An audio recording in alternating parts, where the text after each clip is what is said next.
nanjye naje kugira amajwi rero nkayo yo ku ruhande. Ndibuka bambwiraga atari ko se wowe iyo mitebezo yawe uhora utebeje wumva yuko uyu mugabo waje kugira ngo akurere niba wari utarakura iyo ugumi wane. Abandi bakambwira ngo ariko ngo iyo smartness yawe ngo uhora ututebezanya gusa ngo urumva ibyo ngibyo ari byo dukeneye wabyaye watubyariye abana. Ntabwo bari bazi ibyo ncama, ntibari bazi ko buri jewe reka mbabwiza ukuri buri uko ukwezi kwarangiraga nkabona imihango natangiraga kurira.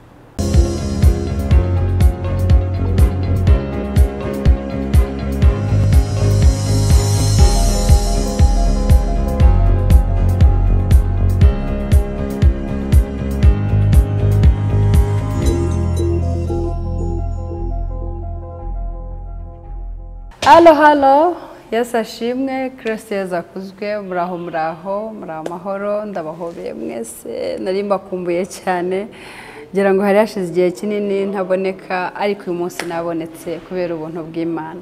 Nejejwe no kongera kuba hano imbere y'Imana n'imbere yanyu. Igihe cyose nyababwira ngo hari impamvu y'Imana, igihe cyayo cyo yagennye burya ntabwo kijya kirenga. Buri yari yagennye ko uyu munsi tuzongera kubana. Reka tuyishime. Data mu izina rya Yesu Kristo tuguhaye icyubahiro kubw'ineza yawe n'ubuntu bwawe.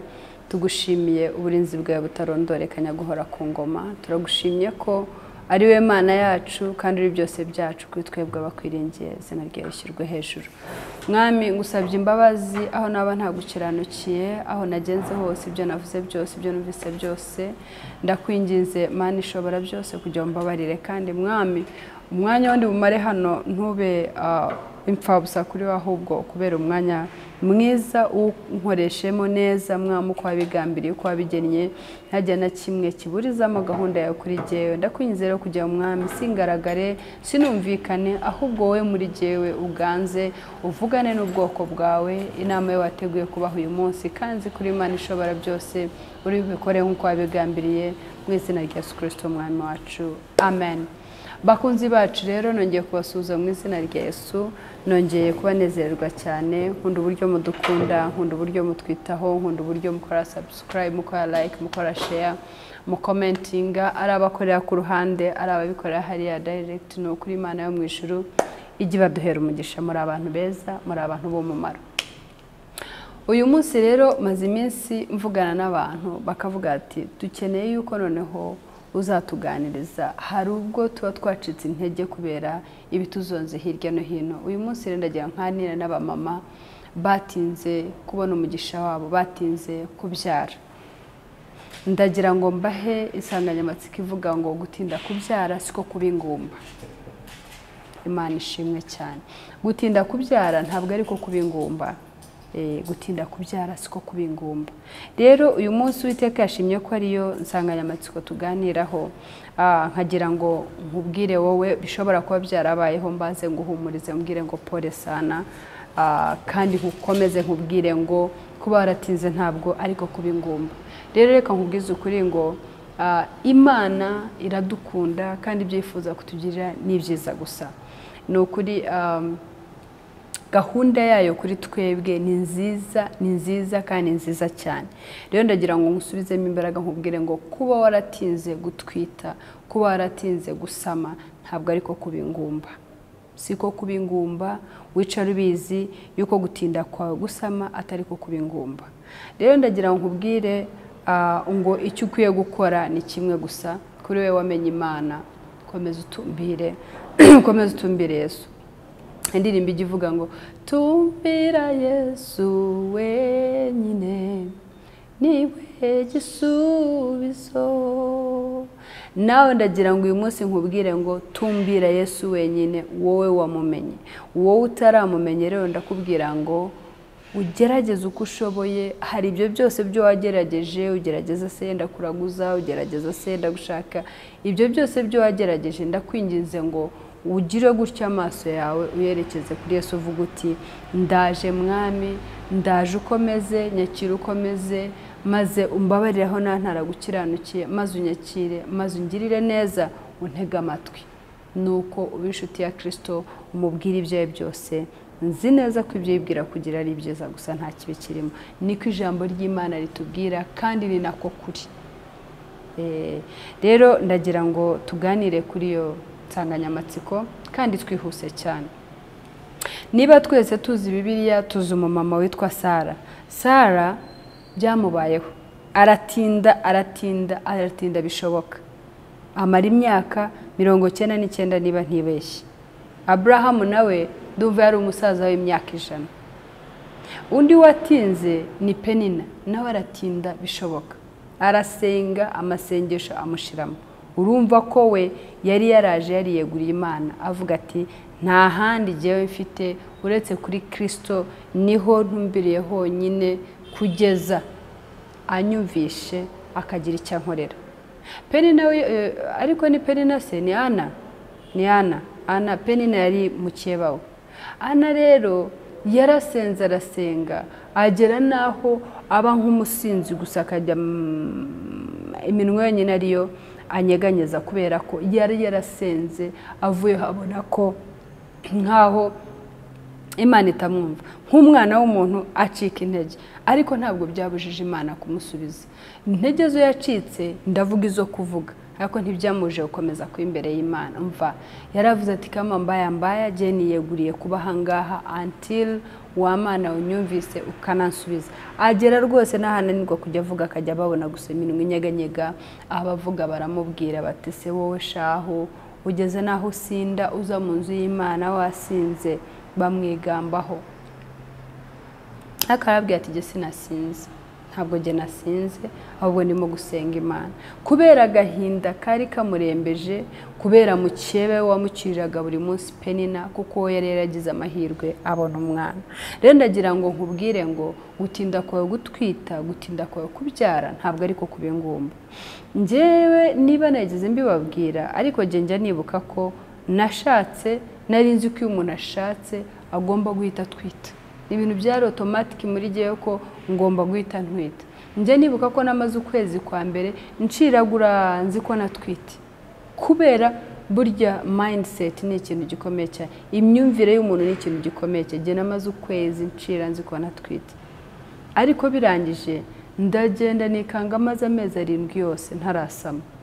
Maze amajwi mba menshi mu matwi, maze amajwi mbana menshi mu matwi, haza kubaho noneho n'amajwi yo hanze. Nkuko Ana nawe yagize amajwi yo hanze, ambwira ngo ariko se noneho usigaye usinda ukaza mu nzu y'Imana. Nanjye naje kugira amajwi rero nkayo yo kuruhande. Ndibuka bambwiraga ati ariko se wowe iyo mitebezo yawe uhora utebeje, wumva yuko uyu mugabo waje kugira ngo akurere niba wari utarakura iyo ugumi wane. Abandi bakambwira ngo ariko ngo iyo smartness yawe ngo uhora ututebezanya gusa, ngo urumva ibyo ngibyo ari byo dukeneye, wabyaye watubyariye abana. Ntabwo bari bazi ibyo ncama, ntibari bazi ko buri jewe reka mbabwiza ukuri, buri ukwezi kwarangiraga nkabona imihango natangiraga kurira, avuga God why me, kuki ari jewe ko kuva mu bwana bwanje nakomeje ndirira abantu bashatse ntibabyare, nakomeje bantera impungenge, ndetse abatwite nabo nkumva ni impungenge. Ndibuka naga nagiye gutashya cyangwa se kuzana amazi, nkagenda nkata inzira yo bantumyemo, nkabanza nkikorera abamama batwite, nkabarenza akantu k'akagezi ko bajyaga bacaho, nkabambutsa neza nkabona kuza niba ari amazi nkavoma, niba ari inkwi nkatashya nkabona gutana, ajyayo nkanakubitwa kubera yuko natinze. So nkatangira kugendira mvuga ngo why me God. Rero no kuvuga ngo urumva ko icyo gihe kuba genene rishyizemo ngo uwo munsi gusa umuntu agomba gutwita, naheza nkamara amezi 7 yose natwite. Kuri igihe byari nk'imyaka 7. Ushobora kuvuga uti wowe urigiza nkana kubera igihe cyumaze, ariko reka mubwire inshuti y'Imana, icyo gihe cyumaze Imana irakiza, n'icyo ushigaje irakiza. Ariko icy'ingenzi ni kimwe, nuko niba hari iryo yavuganye nawe, wowe mu Kristo ushobora kuba hari isezerano ry'uryamyeho yavuganye nawe, riryameho ryubarareho urikomereho. Umunsi n'umwe, isaha n'imwe, umunota n'umwe, segonda rimwe, paf bikemera. Nkuko Sara nawe yagejeje igihe cyo yumva nkaho bitazashoboka. Mwibuke yuko hari abashyitsi babasuye, ari abamarayika barabasura, barabakira neza. Sara arakarangagira cyarabitunganya neza cyane. Nge mbazi ko nganira n'ababyumva, ntiriwe njya muri scriptures, ndibaza ko twese tuba tuzizi. Niba utanazizi ndagira ngo nzajye zimwe nzigusangiza niba utazizi. Hanyuma Sara arakaranga aratunganya, abashyitsi bamaze bashoje baramubwira ati kubera ineza utugiriye igihe nk'icyo umwaka utaha uzaba ufite umwana w'umuhungu umukikiye. Sara araturika araseka, ugase nk'abavuze ibiki. Ni kimwe nk'uko nawe ushobora kuba waratinze n'abandi hano ndimo mbiganira nkubwira ngo igihe cyawe, isaha yawe n'umunota n'isegonda nibisohora uzasama ukabona utazi ibyo mvuga. Ukarebera ku myaka yawe, ukareba ku gihe cyo maranye n'umugabo, ukareba ukuntu ndetse n'ibintu bitakigenda neza, utakimwiyumvamo cyane cyane hatakikwiyumvamo cyane, kuko ni umusozi ukomeye cyane nabonye kuri iyi si umuntu ahagararaho akumva ubwenge bwe ntabwo bugitekereza neza uko bwatekerezaga. Reka mbabwize ukuri, tukiri mu babyeyi, mu biganza by'ababyeyi, tukiri mu biganza by'abavandimwe, tukiri hariya hari ibyo wahuranaga nabyo bikakukubita bikakuganza bikakunesha, ariko ukumva ko nugera mu rwawe hariya niho Uwiteka azagutabarira, ubona amahoro, ubyara abahungu n'abakobwa, unezerwe umunezero utari warigeze. Warangiza rero niba hari ikintu gikomera cyane ukugerayo, wagerayo ukagira ikibazo gikomeye nk'icyo, ugezeyo mukabura intebe, ukagerayo mukabura igikombe cyangwa isafuriya cyangwa n'undi mutungo, ntacyo uricara ukumva kwizera kurakomeza muri wo kuvuga ngo niba uyu munsi bibuze ejo bundi bizaboneka. Ariko nta kintu gikomeye nko gutegereza umwana ukwezi ntumubone, ugatekereza ukwa kabiri, umwaka, 2, 3, 4, 5, 6, 7, 8 n'iyindi ntavuze. Ni ikintu cyo nabonye gikomeye cyane, ni igihanda gikomeye cyane, ni ihwa rikomeye cyane ry'utapfa guhandura umuntu. Reka mbabwire, nabaga ndi hanze nseka, nkirirwa nseka nyine se, ariko mu by'ukuri nabaga nzi neza ko muri jyewe ntaseka.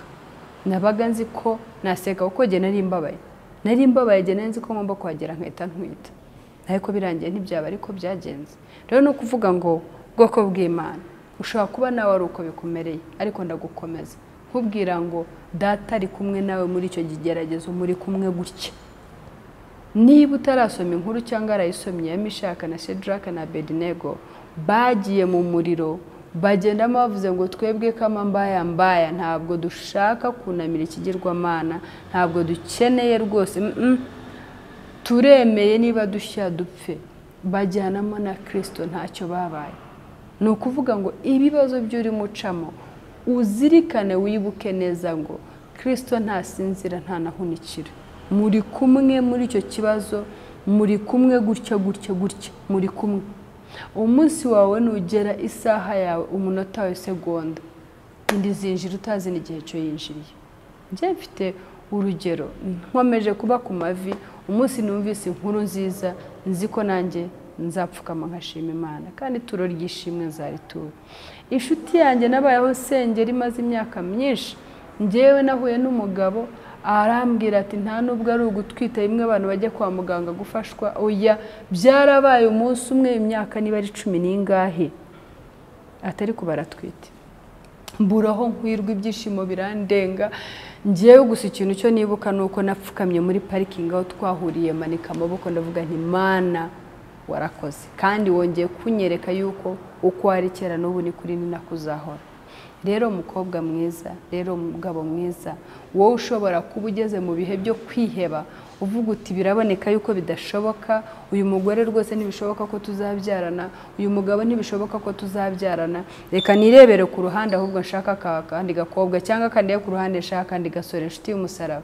Ni ukuri ndagukomeza nkubwira ngo ibyo bintu bireke, byihorere, byirinde, hanga amaso Uwiteka, ntabwo azigera gukoza isoni. Ikintu cyo nabaye nta muntu wigeze umukorera ngo yikorere amaboko, nawe wigeze amwizera ngo akorwe n'isoni.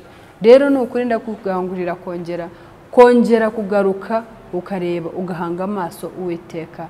Ni ukuri nta kijya kimunanira. Rero nshuti y'umusaraba, uyu munsi naje kujya nkubwire ngo komera, shikama, hanga amaso Uwiteka. Ni ukuri mukomereho. ibikunyeganyeza ni byinshi, ibikurwanya ni byinshi, ibikubwira ngo ntabwo rega bizashoboka ko mubyarana ni byinshi, abagusonga hirya no hino ni benshi, ariko n'andi majwi akubwira ngo ariko wagerageje kwa Emi, wagerageje kwa Jolly, naye ashobora kuba kurushije imbaraga muri iki gihe. Nje kubwira ngo niba ari cyo gihe cyo wari urimo, uramenye akanya kawe kari gasigaye ndari gato gutya, ntumisinga step. Uwiteka gutabare nkuko yatabaye Sara, Uwiteka gutabare nkuko yatabaye Hana, kandi arashoboye agutabare nkuko yatabaye inshuti yanjye ndimo nkubwira. Umunsi uzaba umwe uvuga uti numvishe ririya jambo ryawe, numvise iriya nama yawe, kubera umwanya tuba dufite uyu munsi bwo rwose umwanya tugize mutoya cyane, ariko no kuvuga ngo ubutaha n'ubundi zaza nkore part 2 mbaho ibyanditswe.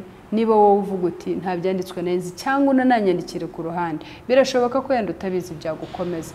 Ni ukuri ndakwinyize ngo uhanga amaso Uwiteka, kandi uvuga uti igihe ni iki ngiki ubwo uyu mumama aje kumbwira atya, ahari n'Imana imuntumyeho kandi yanyibutse imbwira ngo akanya kanjye gasigaye ni gatoya cyane, ni nihangane nkomere. Rero Uwiteka abakomeze kandi abashoboze kubera icyo gihanda cyo mufite, kubera uwo musozi muhagazeho ukomeye, kandi aborohereze ayo majwi yose y'ababazongaga babasonga.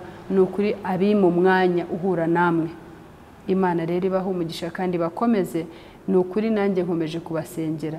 Niba wumva ukeneye ko dusengana, uzampamagare ku ruhande, nomero yanjye uzayibona kuri iyo channel. Ari Imana ibaho umugisha ko muntije akanya. Reka dushime. Ndibaza ko ntabibwiye ntangira ku bantu bashya. Nitwa Umuganwa, nitwa Jolly, ndi umushumba, kandi nkunda Imana kandi nkunda abantu bayo. Rero Imana ibaho umugisha. Reka dushime. Turagushimye Uwiteka Mwami Imana, tuguhaye icyubahiro. Ni ukuri umunsi umutima wanjye, kubera abenshi bo nganira nabo, numvaga ko umutima wanjye uharaniye cyane kugira inama abantu bari ku musozi wo gutinda kubyara. Mwami nyiricyubahiro, ijambo naje hano kubabwira nuko gutinda kwabo atari ko kubingumba. Data nyiricyubahiro, nzi neza ko nta jambo rijya rimanukira ubusa, nkuko imvura itajya imanuka ngo ibure kugira ikimara ku butaka, niko n'ijambo rya rimanukira kugira umutima rifasha. Mwami, igihe cyose njya ngusaba ngo naho yaba umutima w'umuntu umwe gusa agafashwa, ni ukuri nzi neza ko mu ijuru impundu zavuga. Nuko rero Mwami ndakwinze kugira ngo hagire ufashwa n'ubu butumwa, hagire ufashwa n'iyi nama. Ahari yenda hari hasigaye akantu gato, yaragiye gucikwa ajya ku wundi mugabo, yaragiye gucikwa ajya gushakira ku wundi mugore, ariko Mwami ndakwinze kugira ngo mufungura amaso ya Mwuka, mufungura amatwi ya Mwuka, asobanukirwa igihe cye cyo kugendererwa, ahari cyaba ari iki ngiki. Icyo yanikuzo ibi byawe mu izina rya Yesu Kristo Umwami wacu. Amen.